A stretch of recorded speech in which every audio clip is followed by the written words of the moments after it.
Hey everyone, I found a story on the vastness of the internet that even I found intriguing to read, despite having read over 100 different stories. And the ending will surprise you, even if you've heard hundreds of such stories before. Let's begin. For privacy reasons, I'll be using fake names. My wife Helen and I have been married for 5 years, and we have an 8-month-old daughter named Madison. Lately, I've been feeling like something is off with Helen.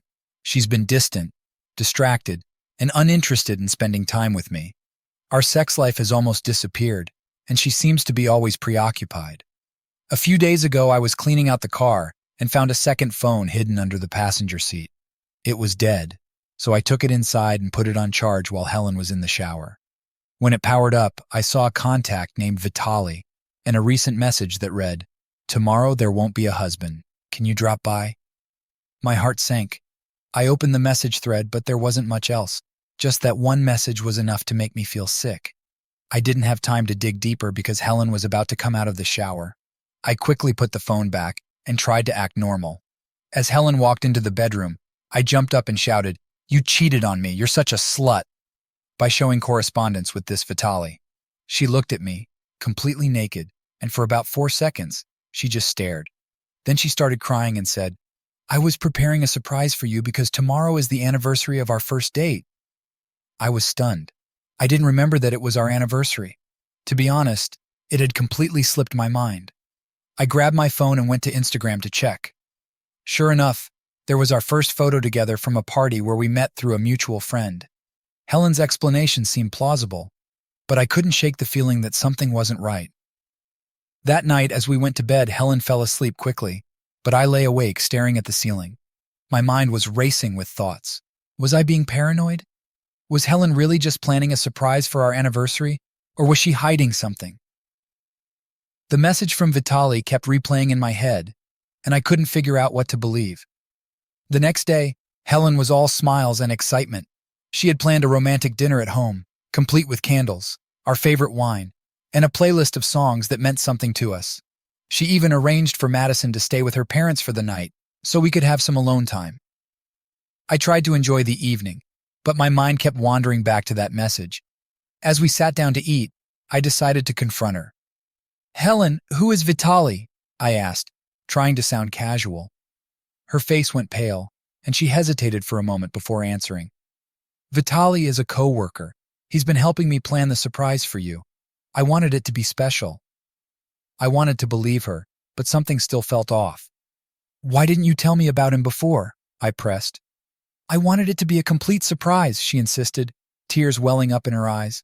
"I'm sorry if I made you worry. I just wanted to do something nice for you." We finished dinner in silence, the tension hanging heavy in the air. Afterward, Helen tried to lighten the mood with some old photos and stories from our first date, but I was too distracted to really engage. That night, I couldn't sleep again. I kept thinking about the phone, the message, and Helen's reaction. Was she telling the truth? Or was she lying to cover up an affair? I felt like I was losing my mind, and I didn't know what to do. The next morning, I decided to take a day off work to clear my head. Helen noticed my anxiety and suggested we go for a walk to talk things through. We ended up at a nearby park where Madison could play while we sat on a bench. "Helen, I need to know the truth," I said, looking her in the eyes. "Are you cheating on me?" She looked hurt and angry. "How can you even ask that? I love you, William. I would never do anything to hurt you." "Then why all the secrecy? Why the second phone?" I demanded. Helen took a deep breath. "I got the second phone to keep the surprise a secret. Vitaly has been helping me plan everything, and I didn't want you to accidentally see any messages and ruin it." It sounded reasonable, but I still couldn't shake my doubts. "I'm sorry, Helen. I just VDJ. I don't know what to think." She reached out and took my hand. "I understand, William. I know I should have told you sooner. I just wanted everything to be perfect." We spent the rest of the day talking, trying to rebuild the trust that had been shaken. But even as Helen reassured me, a part of me couldn't let go of the suspicion that there was more to the story. That night, as I lay in bed once again unable to sleep, I wondered if I was being a fool or if my instincts were right. Was Helen the loving wife she appeared to be, or was there something darker hiding beneath the surface? I need advice. How can I move past this feeling of distrust? Should I let it go and believe Helen, Or should I dig deeper to find the truth?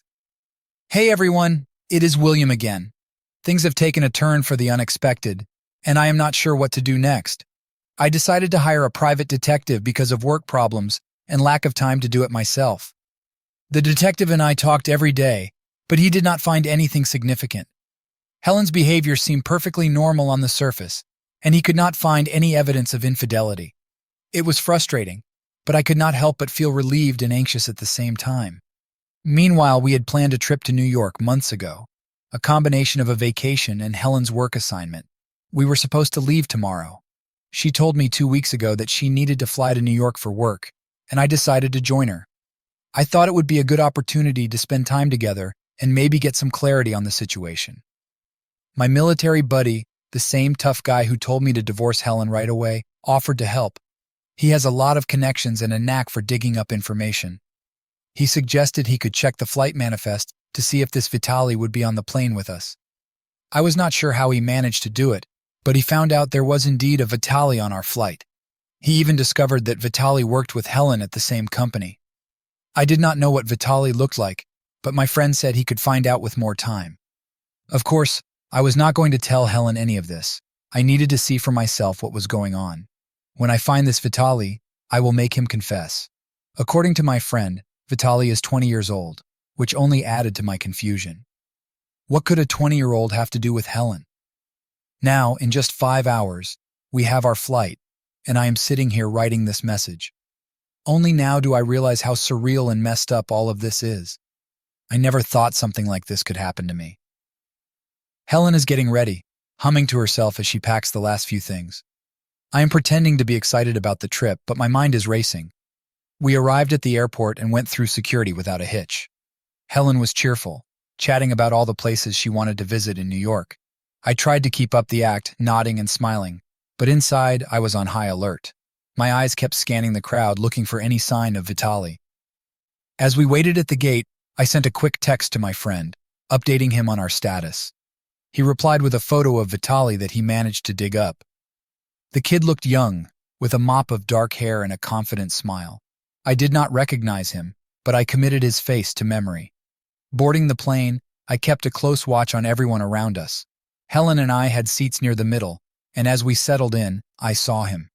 Vitaly was a few rows ahead, chatting with another passenger. He had not noticed us, and Helen did not seem to acknowledge him either. The flight was a tense blur. Helen tried to engage me in conversation, but I was too preoccupied. I kept sneaking glances at Vitaly, who seemed completely at ease. Was I overreacting? Was this all a big misunderstanding? When we landed in New York, Helen was eager to get to the hotel and freshen up before her work meeting. I agreed, my mind still racing. We took a cab to the hotel, checked in, and went up to our room. Helen started unpacking while I pretended to be interested in the view from our window. "Hey, I am going to grab a shower," she said, breaking into my thoughts. "Sure, take your time," I replied, forcing a smile.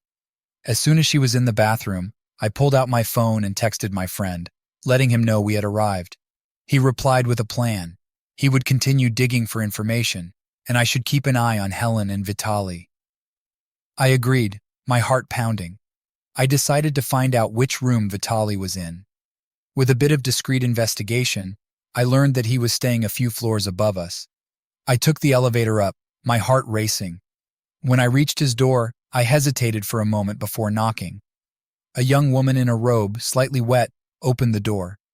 I stood there like a fool for 3 seconds, not understanding what was happening. "Are you where Vitaly is? I am from the company, you know, the IT company." She looked at me, then smiled. "I am Luna, yes, he is my husband. I will call him. Wait a few minutes." She closed the door and I ran back to my room, my mind racing. When I got back, I saw Helen and started kissing her. The tension, fear, and confusion exploded into rough, passionate sex. It was the best we had in a while. As Helen went to the bathroom, her phone rang. The caller ID said Luna. I picked up and some girl said, "Hey, where are you? We have been waiting for you." In the background, a guy said, "Luna has already finished." I said into the phone, "Hey, I'll come over now and fuck you until you come." I lay on the bed for about 2 minutes, trying to make sense of it all when Helen walked back in. "Are you cheating on me after all?" I screamed at her. "You bitch!" Helen looked shocked and confused. No, probably just got the wrong room, she stammered. I lost it. I slapped her, and she fell to her knees, begging for forgiveness, saying she wouldn't do it again. It lasted only 6 months, no more, she cried.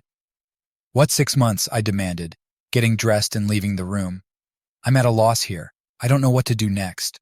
How can I get to the bottom of this? Should I keep digging, or should I trust Helen and let it go? Any advice would be greatly appreciated.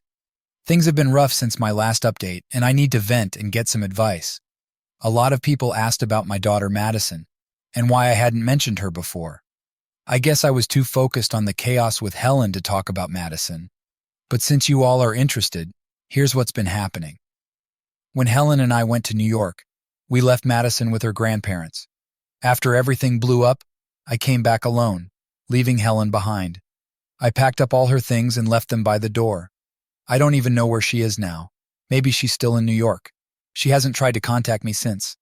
One of the commenters suggested I do a DNA test for Madison, so I did it as soon as I got back from New York. The lab told me it would take about 2 weeks to get the results, and the waiting is killing me. I love Madison so much, and even if she's not biologically mine, I'll fight for her.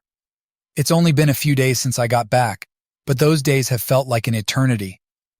Her parents called me furious, asking what happened. I told them everything about Vitaly, the phone, the confrontation. They didn't believe me and accused me of hurting their daughter.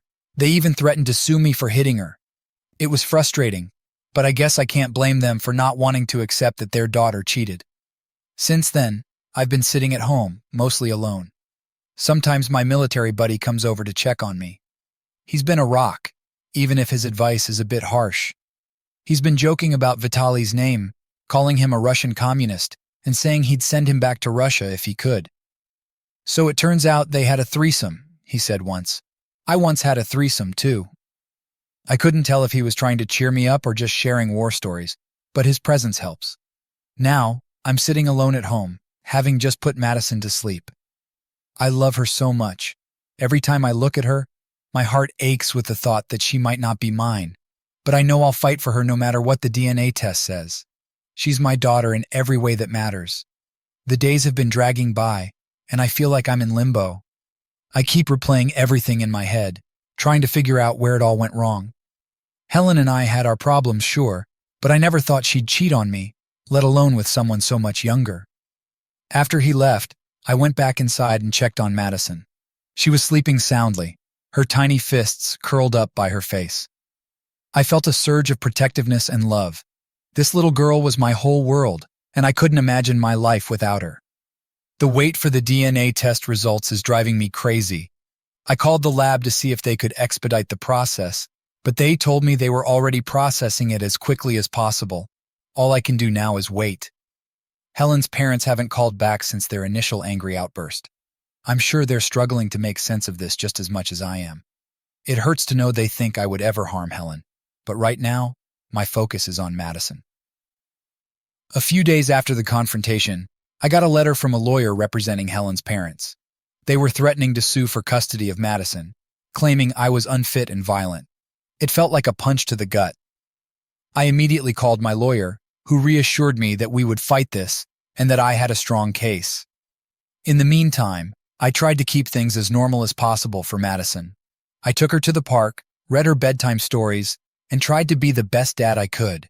Every time I looked at her, I felt a mix of love and fear, but I knew I had to stay strong for her. Now, I'm sitting alone at home, just having put Madison to bed. The quiet is oppressive, and my thoughts are racing. I keep thinking about what Helen said during our fight. It lasted only 6 months, no more. What did that mean? Was she talking about her affair with Vitaly, or was there something else? The uncertainty is killing me. I don't know what to believe anymore. All I know is that I love Madison, and I'll do whatever it takes to protect her. Even if she's not biologically mine, she's my daughter in every way that matters. I need your advice. How can I get through this? Should I keep fighting for Madison, even if the DNA test says she's not mine? How do I deal with Helen's parents and their threats? Any advice would be greatly appreciated. Here's the latest update. As I mentioned before, I've been having problems at work and needed to go there urgently. I couldn't take Madison with me, so I decided to hire a nanny. I instructed her not to let Helen in if she showed up. I just couldn't risk any more drama, especially not in front of Madison. A couple of days ago, while I was at work, the nanny called me in a panic. Helen had shown up at the house, shouting on the street, and she wasn't alone. There was some guy with her who had an accent, like he was from Eastern Europe. The nanny had locked the doors and refused to let them in, just as I'd instructed. I could hear the chaos in the background as the nanny tried to calm Madison, who was crying from all the noise. I reassured her that she was doing the right thing and told her to stay inside until I got there. I left work immediately, taking a taxi because I'd started drinking heavily after all the stress and didn't trust myself to drive. When I got home, Helen and the guy were gone, but my car was still there with slashed tires. It was infuriating, but I was more concerned about Madison and the nanny. I thanked her for keeping Madison safe and sent her home for the day, giving her a bit extra for dealing with the ordeal. Later, Helen called and we had an explosive argument over the phone. She demanded to see Madison and accused me of keeping her away on purpose.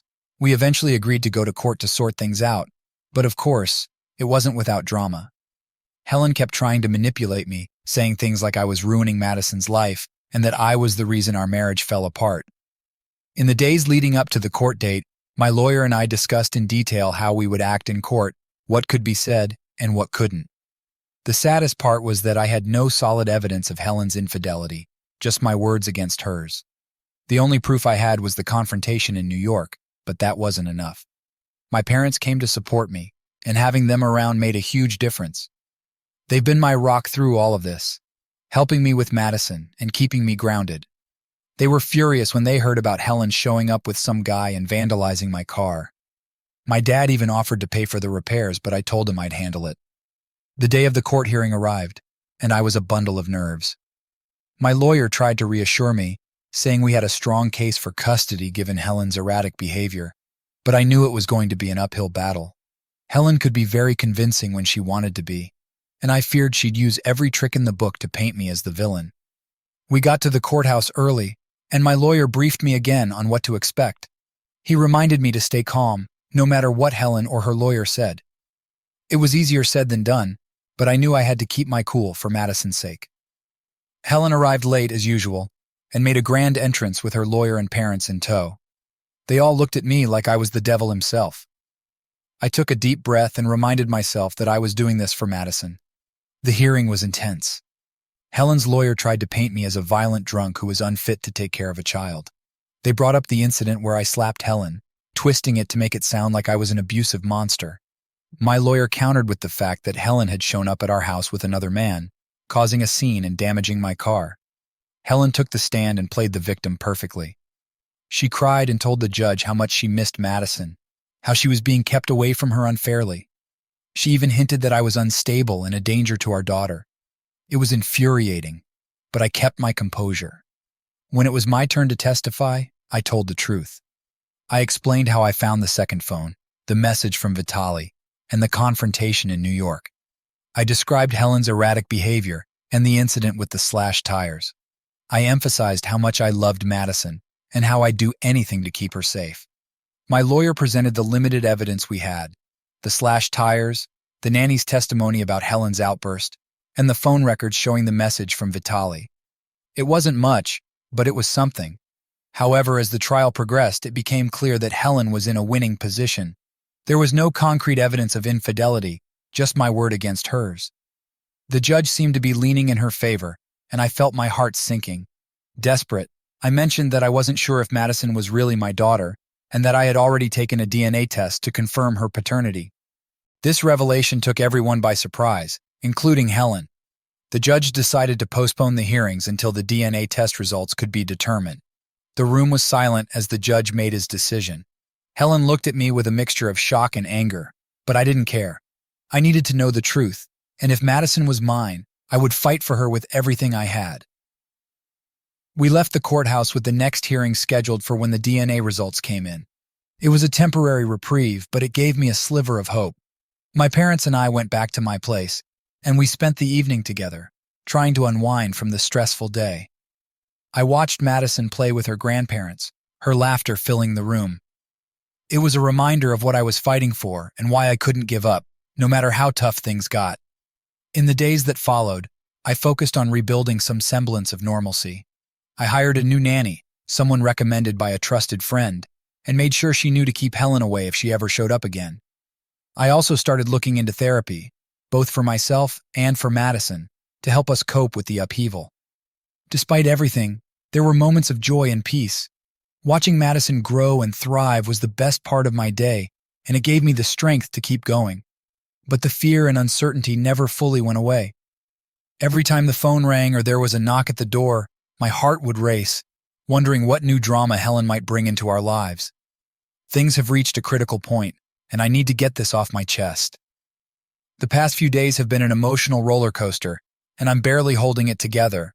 Here's what's been happening. In my last update, I forgot to mention that the DNA test results would be transferred to the court, and everything would be decided there. The day before the court hearing, the stress got to me. I got very drunk, hoping to make the days pass faster until I found out the results. The anticipation was killing me, and the thought of losing in court again was too much to bear. Maybe some of you will understand. I just couldn't cope. This morning I woke up with a pounding headache from the drinking. I forced myself out of bed, washed my face, and dressed well for the trial. My military friend and his wife dropped by to support me. They were my rock, and I asked them to drive me to court in their car since I wasn't in any condition to drive myself. As we arrived at the courthouse, I could feel the tension building. My clothes stuck to my skin with a cold sweat, partly from the stress and probably from the alcohol still lingering in my system. I saw Helen standing with her lawyer, looking anxious. For a moment, I felt a glimmer of hope. Maybe I could win this time. We all took our seats in the courtroom. The judge entered, and the proceedings began. My heart was racing as I awaited the DNA test results. This was it, the moment that would determine my future with Madison. The judge called for the DNA test results to be presented. My lawyer handed over the envelope, and the judge opened it. The courtroom was silent, the tension thick enough to cut with a knife. Helen was biting her lip, her eyes darting between the judge and me. The judge cleared his throat and read the results. The words hit me like a freight train. Madison was not my biological daughter. I felt the room spin around me. Helen broke down in tears, and I could see the relief on her face. The judge continued, stating that since Helen had a stable job, no legal issues, and earned well, she would be granted full custody of Madison. He decided that Helen was fit to determine how and with whom Madison would be raised. My heart shattered into a million pieces. The property was split in half. I would get my share, but it felt meaningless compared to losing Madison. The judge's gavel came down, and it was over. I was numb, unable to process what had just happened. Helen approached me as we were leaving the courtroom. She looked at me with a mix of guilt and determination. "William, I never wanted it to end like this," she said quietly. I didn't respond. What was there to say? I had lost everything that mattered to me. We drove back in silence. My military friend tried to comfort me, but I couldn't even muster the energy to respond. I felt hollow, as if a part of me had been ripped away. Back at home, I walked into Madison's room, now filled with memories and empty of her presence. I sat on her bed, clutching one of her stuffed animals, and let the tears flow. How could I go on without her? She was my world, and now she was gone. Days passed in a blur. My parents stayed with me, trying to support me, but nothing could fill the void left by Madison. I barely ate, barely slept. The house felt like a tomb, filled with echoes of a life that had been taken from me. My military friend kept visiting, bringing food and trying to get me out of the house. "Come on, man, you can't let this destroy you," he said one day, handing me a plate of homemade lasagna his wife had made. I stared at it, not feeling hungry, but knowing I needed to eat something. I tried to find some sense of normalcy. I went back to work, but everything felt meaningless. My colleagues offered their condolences, but their words felt empty. I was just going through the motions, a shadow of my former self.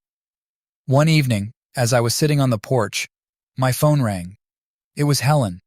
I almost didn't answer, but something compelled me to pick up. "William, I know this is hard," she said softly.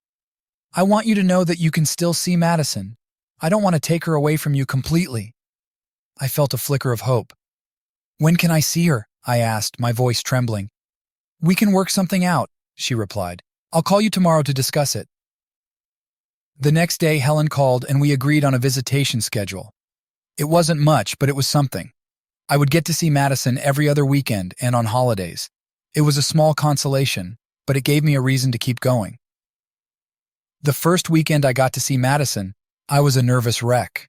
I didn't know how she would react, but when she saw me, she ran into my arms giggling.